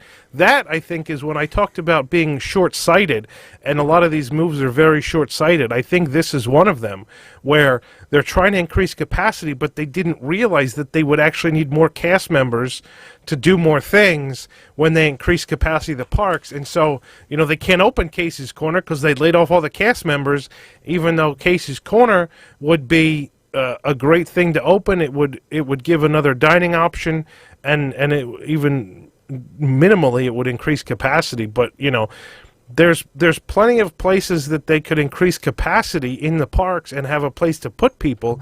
But if they don't have cast members to run those things, they can't open them. So I think that's maybe a big part of the problem, and so maybe that's why park hours are extended, because with the number of people in the parks and the amount of time you have to wait for food and for attractions, you can't get anything done, right? Like, I mean, if you're waiting 270 minutes for Hagrid's Magical Creatures Motorbike Adventure at Islands of Adventure, if you're waiting 270 minutes for an attraction, you're not getting a lot done that day. I don't, and so I'm headed And down you're not over spending money Thanksgiving. while you're doing it. No, you're sure not, because you don't have Fast Pass. You're in that line. I think I'm heading down over Thanksgiving. That's going to be really telling. I think Thanksgiving is going to be a nightmare. I mean, I'm prepared for it because I would, but it's going to be much worse than what I saw last weekend. Is what I'm predicting. It's going to be a complete nightmare. I've told my kids. So we discussed last night at dinner. I said, what 2 rides do you want to go on in each park? Because conceivably, we're there for 5 days. We're going to go to each park once, and I think we're going to go to the last day.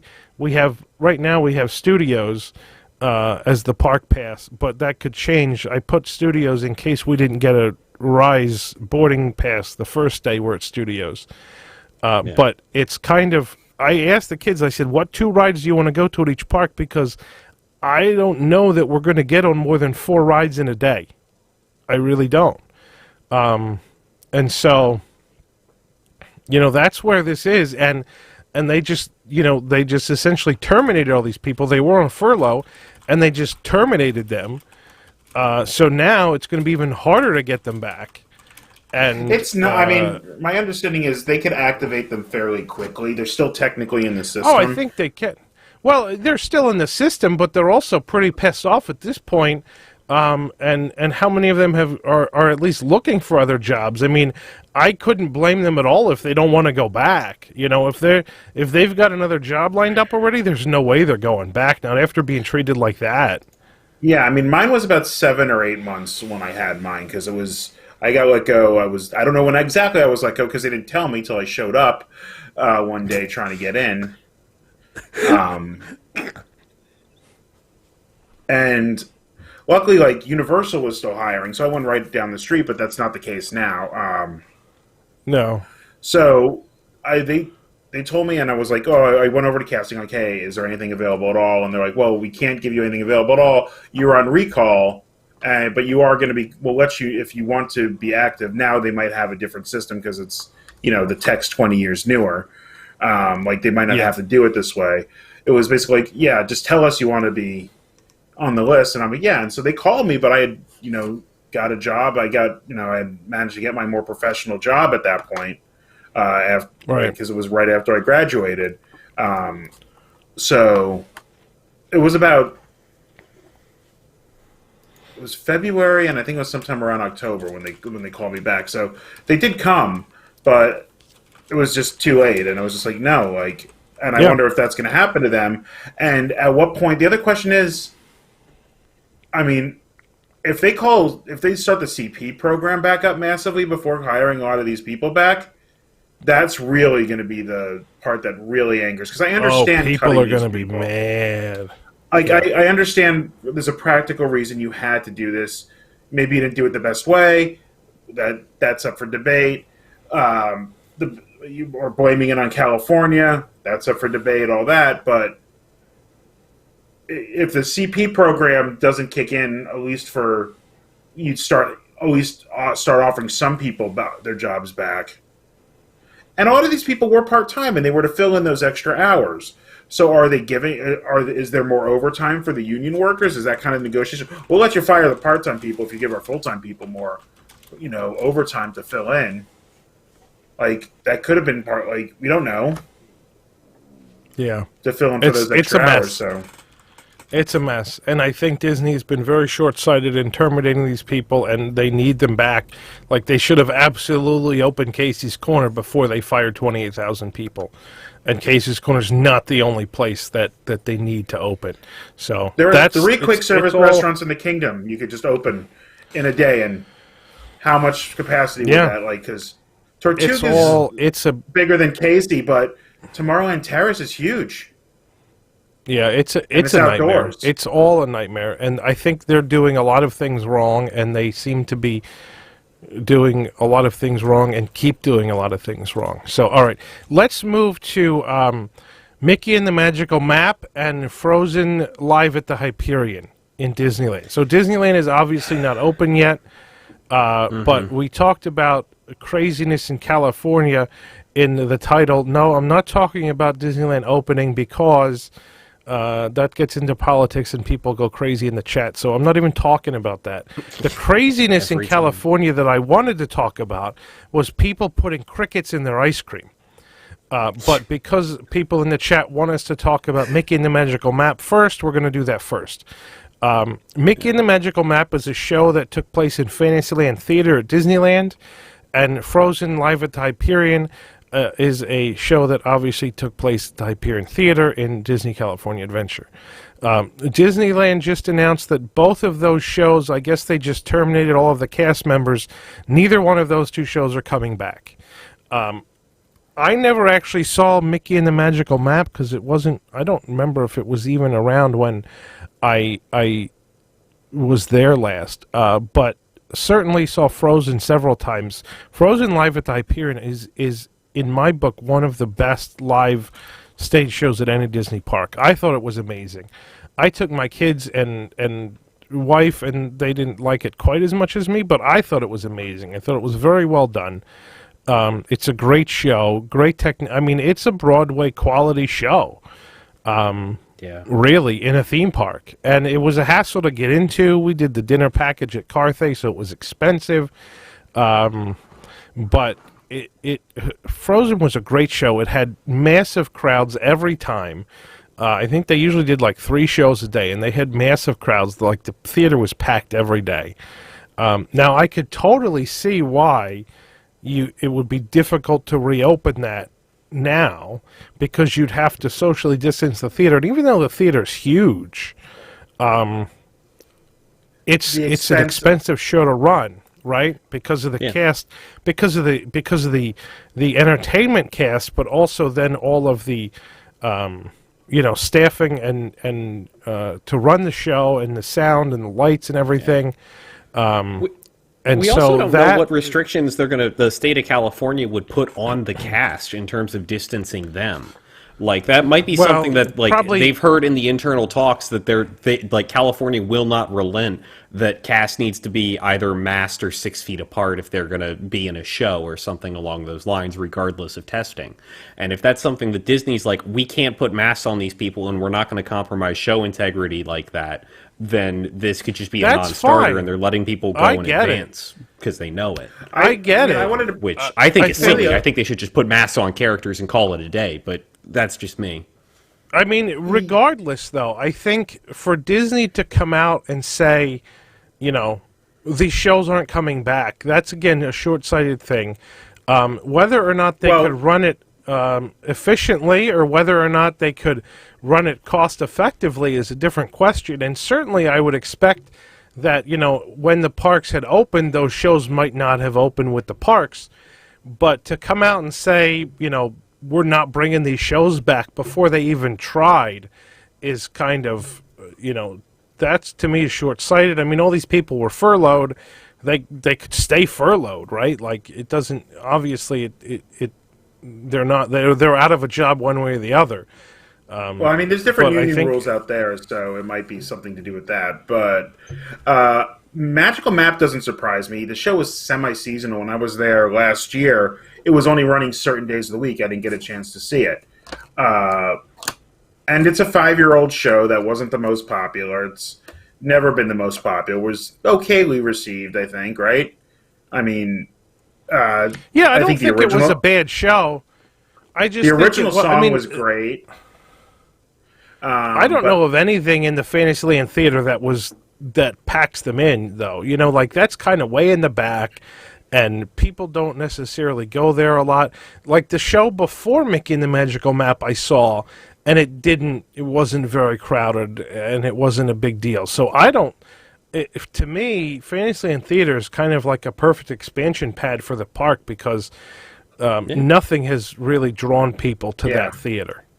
But I'm not surprised that's gone, because you could rework, as soon as you're ready, you could rework a new review show with Disney music into that pretty quick, even using most of the same costumes and stuff like that, because it was one wraparound song, and if then you'd go to this Disney movie and this Disney movie.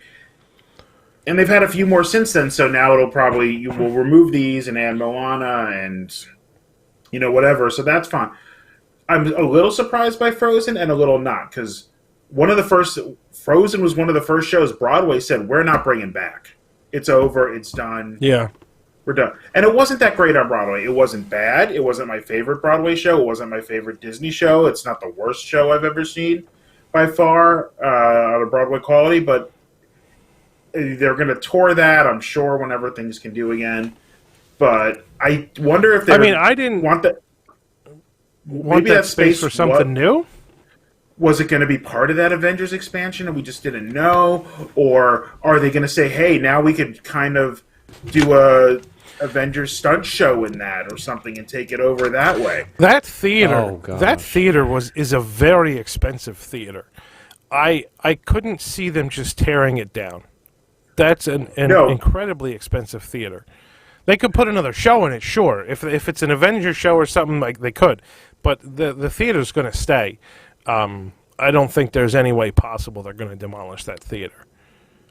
Or could they just be reworking or doing a Frozen 1 and 2 combo show? Like, we don't know what's coming, like what they're going to have plans. I'm sure that theater's going to be reused. It's a lot more to rework that than it is the Magical Map Theater because it's so tech heavy. Right. And it's a popular yeah. They just added a second Frozen show. It used to just be on the Wonder, and now it's on the Wonder and the Dream or the Wonder and the Fantasy. I forget which one.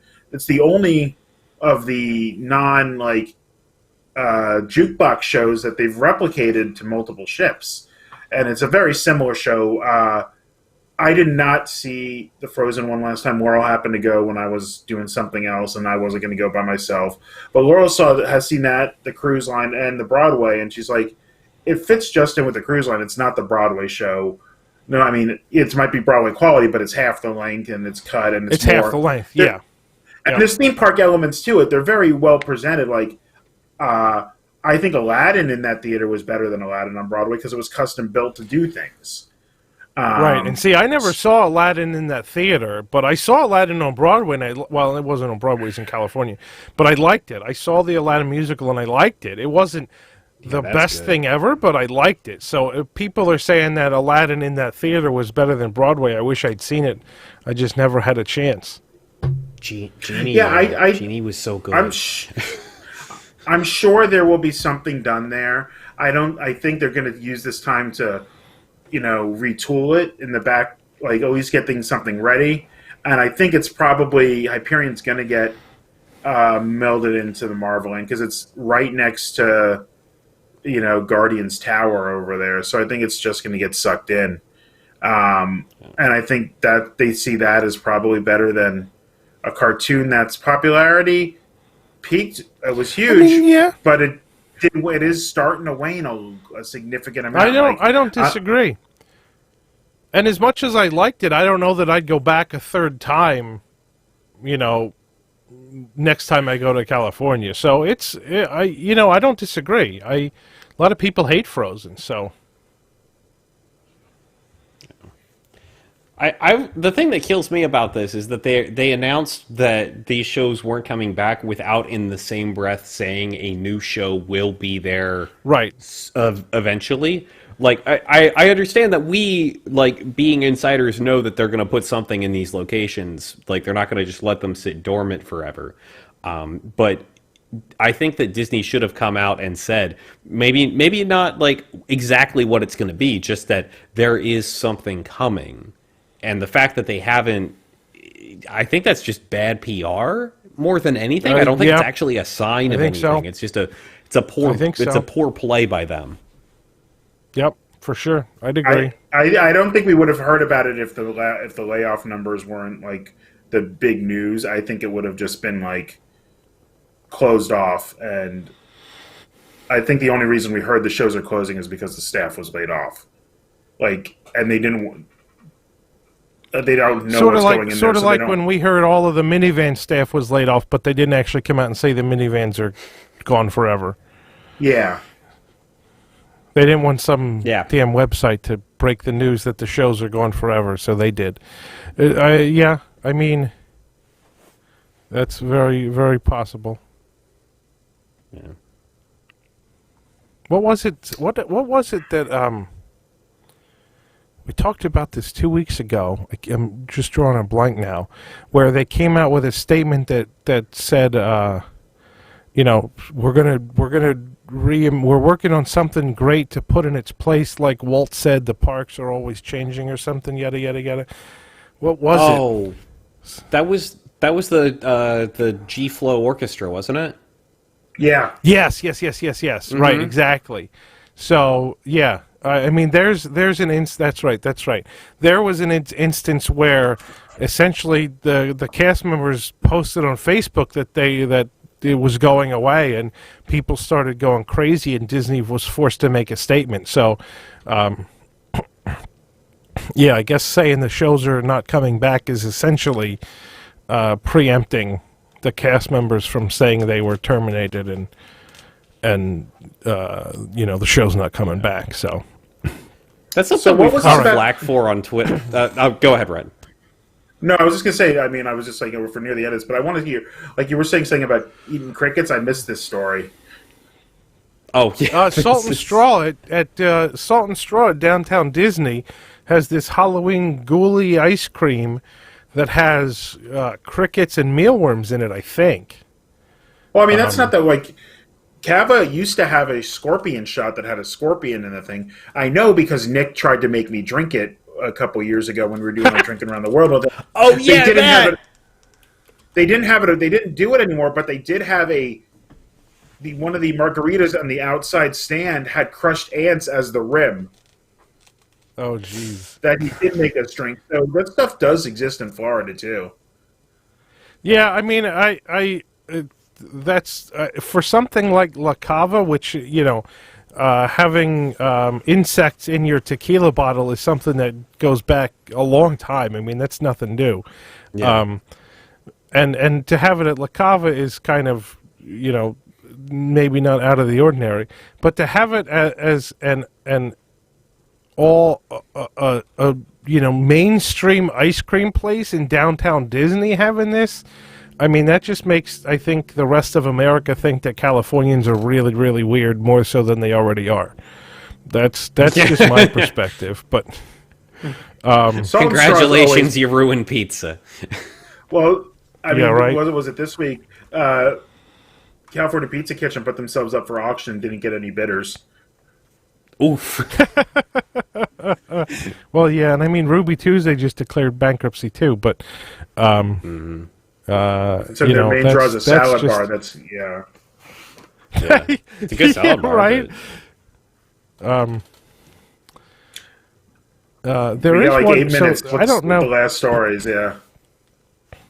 Yeah, well, I mean, that's it. The craziness in California. I don't know if there's any. I mean, there's certainly other things we could talk about for the next couple of minutes if you guys have anything else. But I think we covered all the news for the most part. So whatever, I could talk about Ruby Tuesday, but we might have something Disney related to talk about better. I've got Lime one news versus story Orange that kind of rolled across. Oh, not that. Go ahead. No, anything but that. The Disney recently put out some new signage over at Magic Kingdom, and I think it's going to make it to other places as well. That if you're not wearing a mask, you'll be ejected from the park. Like yeah. the they full don't use text the of this term guest ejected. not properly I wearing would an have. approved mask will be asked to leave. Like, I am so glad to see that being a sign now, because I feel like this is a reaction to the Hopper incident, and I am all on board with this. Like, can we please actually enforce this rule? And I think Disney's been doing a good job with it. I'm not criticizing their enforcement, but I love seeing that they're going to advertise more loudly that we're not kidding. You will be ejected. Stop it. And showing I wish they used the word ejected. And they show it there's an arrow showing up over your nose and under your chin. And the down, Yes. Yeah. Although, honestly, people look at, it's like when you're putting together furniture from IKEA and there's the signs with the arrows. sometimes I have no idea what I'm supposed to do, right? Like, I'd almost rather them just put it in words, because, like, the arrow up and the arrow down, people aren't necessarily going to get that, honestly. But the other thing is, the cast members now have signs that say your mask must cover your nose and your mouth. They've had these handheld signs for a while, but I joked to Jill in the last live stream, I'm going to bring my own sign, because there's plenty of times, like on the live stream, that we saw people not wearing the mask right, and I want to just go up to them with my own sign that says, put your mask on right, or I'm going to beat you with this sign. Like, that's what my sign would say. I joked, I want to have a mask that says, if I see your nose, I'm breaking it. That's a good one. The beatings will continue until masking improves. I mean, just today at the shop, like, Massachusetts has been pretty good, but, like, today I was at, like, a car repair place in IKEA. IKEA was fine. The line was probably longer than anything at Disney to get in the building, by the way. It was massive. Like, half the parking lot was an extended queue. Yeah. But, like, just, people are just, you know, they, like, just pull it down to their chin the second they're in the store. It's just like, guys, it's a tiny piece of fabric. Like, I don't know. Like, I've seen people say they're allergic to it. It's like, well, then just, they have other kinds. Like, no one's saying you have to have, like, the Home Depot, like, dust masks. Like, how about this? How about this? I'm allergic to cats. I don't go into a pet store and complain to the pet store that I'm allergic to cats and force them to cater to my desires so that I can visit their store, right? Like, there's nothing that says I'm entitled to go to a pet store if I'm allergic to the cats. So if you're allergic to the mask, there's nothing that's saying you're entitled to go to Disney World if you can't follow the rules. Right, So you're kind of right, but I think there's a little bit of the nuance there. Like, you're not entitled to, like, for the pet store to, like, remove all the cats from the building, but you are entitled to ask the pet store, like, if you're there to, like, shop for your fish or something, to, like, say, give you accommodations for that, where, like, either they can go and pick stuff up for you and, like, bring it out to your car or something like that. Because they do need to accommodate that, essentially that disability. But that's fine. It needs to be a reasonable accommodation that doesn't put other people at risk. Disney could absolutely deliver you a hamburger from Pecos Bill's outside the turnstiles, if that's what you want. Right? Like, not even that, but, like, half these masks, like, you buy online from, like, all the people. Like, there's plenty of people doing great Disney ones and other things. Sure. That are just people going to Joann Fabrics or Michael's buying fabric. Buying Disney fabric, making a mask out of it. That's just a regular fabric. It's the same as your T-shirt. So, I don't. No one's saying you have to get a medical one. I don't want to turn this into another mask rant, because I think that's where it's going, and we're going to run out of time. Fair. But two things. So Bill Jones apparently lives near me, and he goes to the Walmart in Morgantown, which is kind of like maskless hillbilly land here in Pennsylvania. So I'm assuming that he says go to the Walmart in Morgantown, because it would be much worse than Florida. So shout out to Bill Jones. I'll have to stop next time I'm up that way. Allison says I should go to the cat cafe next time I'm there, because I'm allergic to cats, which is kind of amusing. Jill went to the cat cafe when she was in Orlando last week and said it was really fun, but I don't really like cats. Somebody said Tom should hold a contest for wigs for merchandise, and I'm not entirely sure what they mean by that. If you and I can't find the message right now, but if you want to send me an email with your ideas, I will certainly read them and see if that's something that's feasible. There is a problem with doing contests. I don't know what they want, but there's a problem with doing contests for wigs. I'm not sure. That's why I said send me an email and let me know. There is Patreon doesn't let you do contests for some reason. So we ran into some problems with Patreon a long time ago when we tried to do a contest. So there's some rules we have to follow. But if you send me an email with your what you're proposing, I'll certainly take a read. Jason at wwnt.com. Yes, Jill is a cat lover. She used to have 5 cats. Oh wow. So, yeah, it was the cat was a big source of sibling hatred when I was a kid, because I hated the cat and she loved the cat, and I would like do things to the cat and she would then do things to me. So it was a problem. But I only hated the cat because I was allergic to it, really, and it just caused me hassles and sneezing. Bill Jones wants to have lunch with us. Bill, you can send me an email and maybe we get together for lunch. Morgantown's really only like half an hour from us, so maybe we could get together. Just on the contest thing, I'm just thinking why, and this is just an off the cuff, but a lot of places have rules that you can't have any kind of pay, like if you pay to be able to enter a contest, it becomes a lottery as opposed to like a sweepstakes. Yeah. So requiring someone to be a Patreon member to enter something might fall afoul of that in some jurisdictions. That's exactly the problem that we ran into. That's exactly the problem that we ran into last time, too. Yes, absolutely. But I actually like the idea of asking if we could maybe put some of our merch store stuff on the prize wall. We have to run that by Tom but I think I did talk to Tom about that. I did talk to him about that. I think the goal of the merch store is to sell things and make money. So putting them on the prize wall is kind of not necessarily directly going to make us money. I think certainly what we might do is when we get down to like just a handful of items left, as sort of like we want to put them on clearance instead of putting them on sale in the store, we might stick them on the prize wall. So that's kind of my thought in terms of merchandise from the merch store on the prize wall. But yeah, we could let's let the store gain some traction, and then we can talk about the prize wall. And there's some great stuff coming out for that. I get to review a few of these things. I like a lot of what I see coming out. Yeah, it's pretty neat stuff. All right, so we're going to call this a night. Thank you all for watching. Thanks for sticking through with us. We got almost 400 people, so that's really pretty good for being up against all of the, there's 5 different sporting events going on tonight. Yeah. But you guys, we should have 400 likes. Stuck here with us. Click that like button. Click the like button before you go. Hit the thumbs up. Hit the bell or something, and hit subscribe or something. Notified every time we go live. Yes. Check out our store. Check out our Patreon. CarouselOfProducts.com. Patreon.com/WWNT. Everything else, join Wigs, blah, blah, blah, all that. Send me an email, Jason at WWNT.com. Tune into Cosmic every tomorrow night.